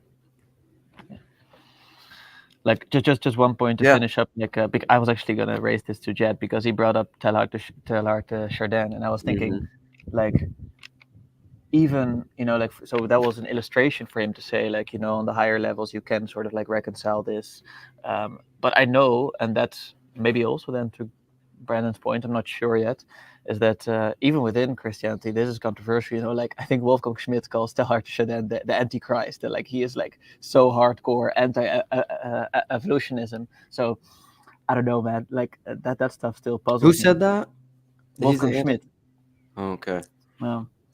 You know him, right? Like you've yeah, you do. Like it's with the, like you talked about this before with he has the symbolism with the circle and then the point in the middle. Okay, yeah. So he has a chapter on him. Yeah. It's just so funny to me. It's author that the guy who just left Jadon or Teilhard de Chardin. Yeah. Is let me it's quite a spelling. Yeah, it's French. That'll be put on the back burner for like 3 years. But yeah. Alan, thank you so much. Yeah, guys, could you quiet down? I'm watching 8 videos on how to improve my life right now. So you guys are just 1/8 of my attention. So turns out I need to do push-ups while flirting with 12 girls on Tinder. And I just need to move my mouse. So yeah. I'm not working. But with Curiosity Gun, you know, I'm for the dum-dum side of the corner. So I, at my, you know, at my church, I'm trying to do just a movie small group. And we watch sort of popular secular movies. And then I try and push the ideas. But with your pattern conversation, I just see that as super, like, the patterns aren't meant to be obscure or like, oh, the only thing, if the book doesn't fall apart in your hands, then it's a piece of garbage, you know. Like these patterns in the heavenly, because I think you're right, partially that it's the pattern that repeats itself in the heavenly place is the perfected pattern. It's like the ultimate ideal that can't be bodily instantiated. But, you know, one way to like have more faith in these patterns or to see them more clearly is like the movies. There's a channel I love called Logos Made Flesh, and all these popular movies, they have the same over and over again, you know, we watch The Iron Giant, we watch The Shawshank Redemption, we're watching The Truman Show. These are like some of the most famous movies that have ever been produced. And if you told people, like, you know, I mean, I'm lucky I get to do it in church, so I get to be like, this is all about the Bible, you know, like I get to be crazy about it. But yeah, like even it's sometimes hard because secular people want to slip that punch. They want to be like, well, that's not, well, you know, they're both, you know, even they'll say something like, well, the Bible and these movies are tapping into the same thing. Well, it's like, but you just admitted there's a thing that they're tapping into, you know, you just admitted you gave up the game. You might say like, oh, it's not the Bible, but it's some other thing. It's like, okay, well, what's that other thing? So, well, Alan, the struggle with that though is like it's very much the Polanyi thing. Is tacitly everyone is acknowledging that same pattern. Implicitly, they're all acknowledging that same pattern because everyone's paying attention to it and liking it. Yeah. And these are popular or whatever. But then when you make it explicit, that's where the ego comes in, and this pride as identity thing is, and people start getting tribal and fighting about things, which is largely, that's my big beef with modernity and identitarianism and this whole thing that arose out of Protestantism, critical being critical, historical critical, but critical theory broadly. But simultaneously, what's interesting is it arose out of Christianity. And so even then, this is where I'll go, like the parable of the Chinese farmer. Is it good or bad? It's necessary because it exists. Whatever this is, it exists. Like even to me, like even the evolution question, pitting science versus religion, it's because you're dropping in, you're abstracting into this area where you can divide things and you don't see the unity that's obviously behind them. Because there's always a hidden tacit unity behind any distinction. There has to be. You wouldn't be able to see it otherwise. So, and that's the move of faith that Peugeot is talking about, that I'm always talking about, is to live into the unity that's behind these distinctions. You don't absolve the distinctions. They're fine. But like when you fall into that and then you start fighting with people and or yourself, which is what a lot of unhealthy deconstruction is, you're missing the point. Is that getting into the multiplicity versus unity, or the fact that Christ offers you to both in some sense? You can be an individual and unique in your own way, but then at least once a week you all come together, organized in a liturgical way, and become one body, right? Though I don't know how to tie it to what you're saying. You said there was a split between the modern way of thinking, or there's a way of thinking about the stories or the patterns, and then what was it? All I was trying to say is that implicitly, anyone who is participating in all these movies or these cultural things that Alan was talking about, there's an implicit pattern in it that Logos Made Flesh is kind of outlining and talking about in a more abstract way, even though it's probably not pissing people off. I don't know. Maybe people watch his videos and get mad that he's like pointing these things out. But like the fact that anyone, like, what is it? The fact that everybody watches Lord of the Rings and people are drawn into it culturally, and it doesn't matter that they're like, self-identifying as a Christian or something. Like, what pattern are they tapping into in all these meaningful stories that is making them resonate with people? Because that's what resonance is. There's like a vibration between two strings on a guitar. They're vibrating and it's making notes. That's a resonance. But it's the same thing in the patterns of these movies.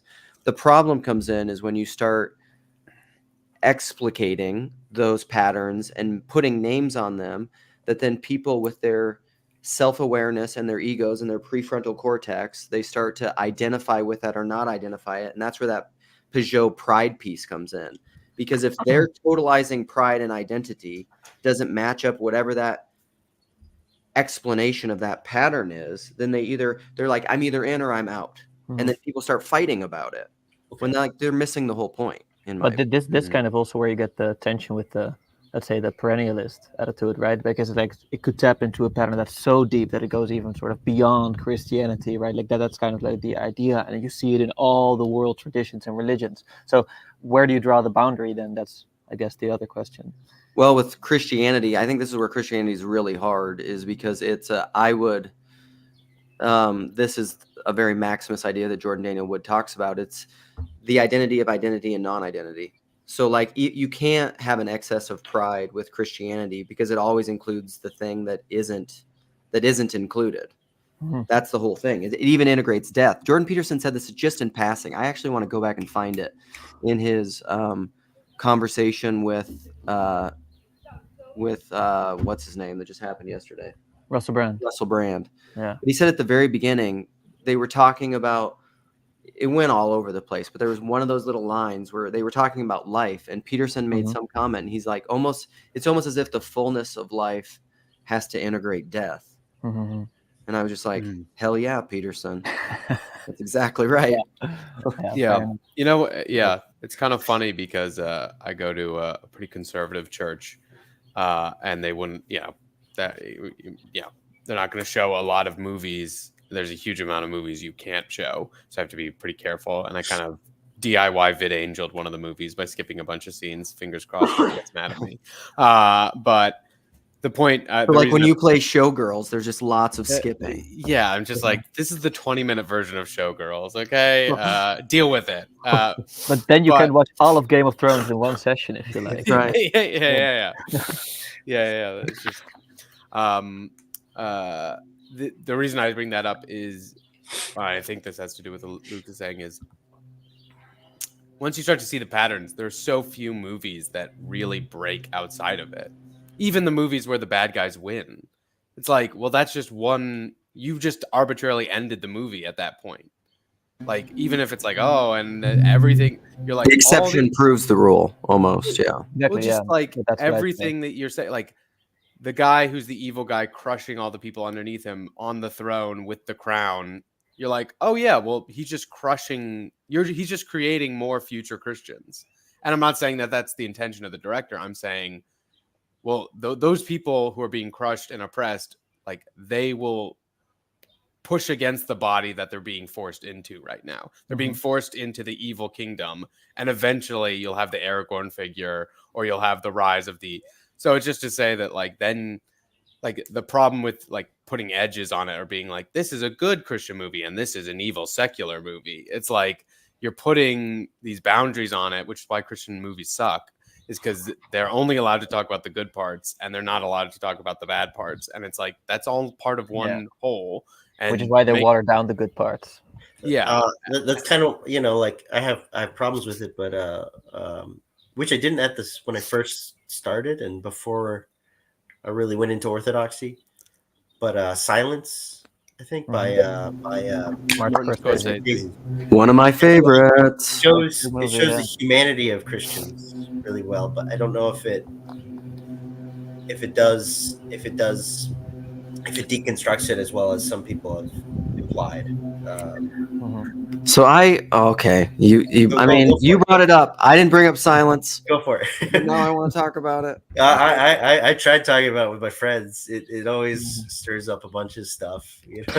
I actually think there's maybe a Randos United conversation on Silence, because Silence, there's a few movies that have come out in the last years that I was just absolutely obsessed with. The Joker, Silence, A Hidden Life. Like all those movies, I just had endless conversations about these movies because I just think they're phenomenal in so many ways. Scorsese did a great job with the film. The book's even better. The book, and I've said this before, but like it's one of the only that whole idea of like took your breath away. It's one of the only pieces of art I've ever taken where like it took my breath away. Like I couldn't breathe at a part of it. And I think the question of Silence really is wrestling with is what is faith? What does faithfulness mean? And it's illustrating the identity of identity and non-identity. That sometimes faith can look like the opposite of what you think faith is. Because there's two main priests, Father Rodriguez and Father Ferreira. You can use other actors. Like I call the Andrew Garfield Spider-Man, and then Ferreira Qui-Gon Jinn. So Adam Driver, Andrew Garfield priest, those two priests, or Kylo Ren, Qui-Gon Jinn, and Liam Okay, all right. Qui-Gon Jinn is Ferreira, I think. Yeah. So, but those two priests, Driver and Garfield, are. I argue that they do opposite things in the movie. And I argue that they're both faithful from a Christian perspective. And it's very key to realize why, because I think ultimately they both do their particular strains of martyrdom. It's a contrasting of like what in Orthodoxy calls the red and the white martyrdom. Is the red martyrdom is like Father Rodriguez struggles with this in the book. He's like, I longed for this glorious martyrdom, this death. Like he wanted to be like crucified upside down and tortured for Christ. But like there's this weird anti-Christ inversion that has come within Christianity, because like that's the thing you're supposed to do as a Christian. But there's like an ego, and there can be a pride in that kind of martyrdom that isn't, which is the opposite of what martyrdom is supposed to be. Right. And he talks about that really well in the book. And so ultimately in the book, spoiler alert, and the movie is that Adam Driver has the glorious martyrdom, which is wonderful. Like that's my dream. I used to fantasize about that kind of stuff as a kid. Like, I mean, who doesn't? If you really are enculturated as a Christian, I mean, that's there isn't a greater hero story than that. Right. But then the problem is that Father Rodriguez, the Andrew Garfield character, he actually had to die to that pride and that kind of martyrdom, that kind of like Christian ego. And he had this white martyrdom where it's almost like his apostasy was his martyrdom. Mm-hmm. No part of him wanted to do that. It destroyed his soul to have to do that at the end. Well, But it was a glorious. I like the idea of that. I think it didn't execute it well enough. And my point is, I don't think he needed to. I don't think the scenario called for him to kill his pride in the way he did. Japan was harming itself, and that's what it was threatening Spider-Man with. It just kept, and he was saying, okay, if you stop hurting yourself, even though you're hurting yourself with Qui-Gon Jinn, and you promised you wouldn't hurt yourself with Father Ferreira, I'm going to believe you again the second time, even though you lied, and do the same thing. Or I'm not. I'm putting it a little bit roughly, but like, are you talking about Ichichiro, the guy that was constantly apostatizing? No. I'm talking about like Japan as the nation in some sense, because there was the state that was the shoguns. Yeah, the shoguns were killing their own population because they didn't want the Christians to be the present themselves as the ideal or the martyrs in some sense. Yeah. And Andrew or Father Rodriguez, right? That's Spider-Man's character. Yeah. He had no complicity in that. He was like, okay, stop whenever you want. Like, I'm not doing this. Yeah. I mean, in that situation, I'm not gonna say like who would, but like, he was a missionary for Pete's sake. Like I don't want to say I would do better, but I feel the right decision is like, okay, stop hurting yourself. Just stop doing that. Like, to the shoguns. Yeah, to the shoguns. But like the problem with the movie though is like they didn't care. Like the Inquisitor, which I forget the guy's name in the book, who's doing all this, is so brilliant. Like his malevolence and his tactic of how he was doing this is amazing, because he has all these, like he's toying with Father Rodriguez the whole time. Right. Because he realizes like you don't know how deep this goes. Right. And then eventually when he figures out, I love how you start referring this as other characters too, but like the Qui-Gon Jinn Ferreira character, or the Taken character, the Taken priest. When he realizes that he apostatized already, and when he like figures out that whole narrative, and when he's in the dark cell that last night, this is really ruining the movie or the book for people, and when he's in that dark cell the last night, and he's just and he figures out the sounds that he's hearing that just sound like animals are people being tortured in these pits, hung upside down over excrement and dead bodies with little cuts so they don't pass out. Yeah. And these sounds are coming from human beings, his parishioners. And then he's feeling in the wall because it's pitch black. And he realizes, I can't remember even what's carved into the wall. But like he realizes, like in the lighter, at some point he realizes then that the Ferreira character, the priest, his mentor, like was there in the exact spot that he was. Right. And ended up apostatizing for the sake of his parishioners. Like that's that example of what is this. This is why I think faith and Christianity is ultimately so personal, is like there isn't a right answer. Like if you want to sit there and insist on your objective modernist answer to what is right for the Christian to do in that instance, and you just sit there and you allow your parishioners to suffer for your pride of an unwilling to apostatize, to break this rule, the point that took my breath away in that movie is when they drag him out of there. It's that last scene, all that he's realized all that stuff's happening. They're suffering, and they put the fume on the ground, the fumi, and he has this, what Jed's talking about, this experiential event where he hears the voice of Jesus Christ, and he says, step on that. It's for this reason I came into the world. Yeah. Like, that's when it took my breath away. Like, that book is one of the most profound pieces of art I've ever read. I mean, it blows me away. Do you recommend reading the book after having seen the movie? You would? No, I'm asking you. Like, do you like? Yes. Is it still nice to read the book after? Yeah. Okay. Yeah. I mean, you're gonna know what's happening, but the book is better. The movie's good, but the book is so much better. The end is, portrayed in the movie, and it's kind of confusing because you're figuring out why was it in there, because it's all these. I mean, if you've seen the movie, you know the ending is kind of confusing, and Scorsese puts stuff in there that's not in there really in the book. Oh, okay. Yeah. It is a little bit like silly at times, and it just kind of feels jarring when they bless the baby and the Japanese don't understand like what's going on, and they kind of make a joke of that. It's just like it's a little awkward, I guess. In the movie? Yeah, in the movie, yeah. Yeah, the end is a little confusing, and it's slow. I mean, it's kind of but it's done well. I mean, it's a torturous movie. Yeah, it's meant to be. Sorry, and his name is Martin Scorsese. Martin Scorsese, yeah. Exactly. Scores a sneznessness. I think he's never heard of this man. All right. Yeah. Okay, so I'll show this. I see on his movies IMDb. There's Goodfellas. Should I show that to my church? Is that I think so. Yes. Yeah. Okay. Goodfellas. And The Irishman is like 5 hours.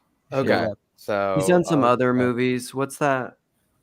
What's the? I was just gonna rewatch it the other day. What's the one? Well, he has DiCaprio in a bunch of them. But what's that one with Mark Wahlberg and DiCaprio in New York? The Departed. The Departed. Yeah, that's another good one. Not a lot of F-bombs. I thought of another guy. Last Temptation of Jesus, of Christ. I forgot his name. There was one guy that did a video on it that he's kind of popular, like maybe 100K subs. I forget his name. On which movie? The Departed. I don't know why I keep saying it in a Boston accent, but yeah, he just he says that like he made a critique of it where it was just like it was really good acting and kind of good directing and like terrible script. And he points out a lot of points, but I don't know. I don't want to be all I'm just you may not criticize. I'm being Sam Tideman here. Yeah. Okay. Is either of you now watching the new what is it called, like Shogun TV show? Shogun, I've heard it. Yeah. Okay. Yeah, it's kind of like because it's about like the same time and same place, but obviously it's a very different story. And I've only watched the first few episodes, but it's kind of interesting that it starts off really as a battle between the Protestants and Catholics. So it's a kind of a fascinating sort of more theological bent that I hadn't expected, or not theological, but let's say, Christian historical, dare I say it. So, but I'll let you know, maybe that show goes sideways in the next few episodes. It's hard to find good TV shows anymore. There's, where do I go to find, where's TGI Friday? Where's where's my step-by-step, my Family Matters, my what's the Mary-Kate and Ashley Olsen one? That's what I used to watch. It was easy. You just show up on Friday. Saved by the Bell Saturday mornings. I know. Yeah. I even used to watch that stuff. Yeah. It's unfortunate. Hey guys, I gotta go. Unfortunately. Yeah, I think I'm gonna be wrapping this up too. You guys have final words, Alan? Curiosity gun. Thank you for letting me just barge in and like talk a bunch of nonsense. No, but, it's all good. It's what these are for, man. Yeah. I would like to talk because again, I know you're trying to wrap up, but I did want to, like, a lot of Paul Vanderklay has been talking about this orthodoxy boom. Yeah. And then I think it's Lucas comes in. He's the one studying to be a deacon. Joseph, my bad. Yeah. I did want to say something about that. in regards, because I was an atheist for a while, and I'm going to try to just explain this really shortly. Yeah. But I was an atheist from 13 to 25, 27, right? And I I started inquiring into Orthodoxy about 28, 29. I'm 30 now. But before that, I started MMA and jiu-jitsu when I was 23. Okay. And that sport and that area of interest has grown, not like an insane amount, but like way bigger than it was when I started. You're talking about like jiu-jitsu, MMA stuff. Yeah. In terms of for sure. And there's also that kind of like, I guess how Paul Vanderklee calls it, that seeker-friendly mentality, and then the let's get you ready for a fight mentality. Yeah. And then gym owners navigating that. And I kind of just wanted to speak on that and like express that in the Orthodox perspective. Because my priest started jiu-jitsu right when I started showing up. I recommended him a gym, and he's a blue belt now, so it's awesome. Awesome way to connect with him. And then there's like there's the Fighting Priest podcast that I was on a long time ago, like a year or two ago. They talk about jiu-jitsu doing jiu-jitsu in an Orthodox context. But yeah, it's I think there's some overlap in the interest, and then also what it calls you to do and what to be. And I think it would be an interesting perspective to share, though I don't know if what it would spark in some sense. But yeah, just something to consider. Listen, man, this is going to be perfect. Everything will come full circle when Jordan Peterson is on Rogan again, and Rogan says that he's becoming Orthodox. That will be the perfect full circle. Starts growing a beard. I mean, it's all right. It's all downhill from Papa Rogan. Right. Yeah, in a way, yeah. But yeah, thank you so much, Luke. Yeah, no problem. Also, Aaron, is your brother's Lucas, right? Right. Yeah, we're brothers. Like his conversation with Baxter was so awesome. Like, what a stud. Yeah. I was like, I got to become friends with this guy. Yeah. It's his. I don't know what his. I was trying to think of what I was so drawn to in him. I mean, he's a sweetheart, number one, but also like he just has a lot of humility. Like talking about your guys' relationship, your guys' family dynamics. Yeah, I kind of want to be. I mean, I'm obviously going to be biased, but yeah, I love that kid to death. Like, I don't know, like there's also something about he has kind of like prepared questions in some ways. Like he really does his research into people, and then he prepares questions, but they don't sound generic. Like he's genuinely interested. Like, hey, how can this question bring out the best and the most personal in you? And I don't know. Like there's something wonderful about that. So he's a very good interviewer, but also knows when to talk, nonetheless. Like so I don't know. I'm really enjoying whatever he's doing right now with this channel. So I'm gonna have to go check it out. I don't know that I've ever checked out his channel, but I definitely observed that as well. He's like and that was kind of his answer about when Christian asked about Dutch culture. Is he was saying the Dutch can be very direct. Yeah, we're blunt. It's not like, but it's totally out of love, which is weird for like a Minnesotan culture, because direct is not the Minnesotan culture. It's more my culture, really, because I'm not native. But yeah, and we tend to make rude jokes and all that. But I think he's kind of Americanized over the years. So it would be interesting to have you two talk. I think like I can connect you two if you like. Yeah, that'd be sweet. I'd love to talk to him. So nice. Always appreciated you guys. So all right, Alan, got any final jokes, words, Trump impressions? It's gonna be a great day, everyone. Enjoy your day. One of the best. I said I might do the day a little better, but I said unbelievable stuff for everyone. Curiosity Gun, good to meet you. Likewise. All right. Well, that was good. All right. Yeah. Thanks, everybody. Peace out. See you guys. Peace out. Thanks, Luke. Yeah.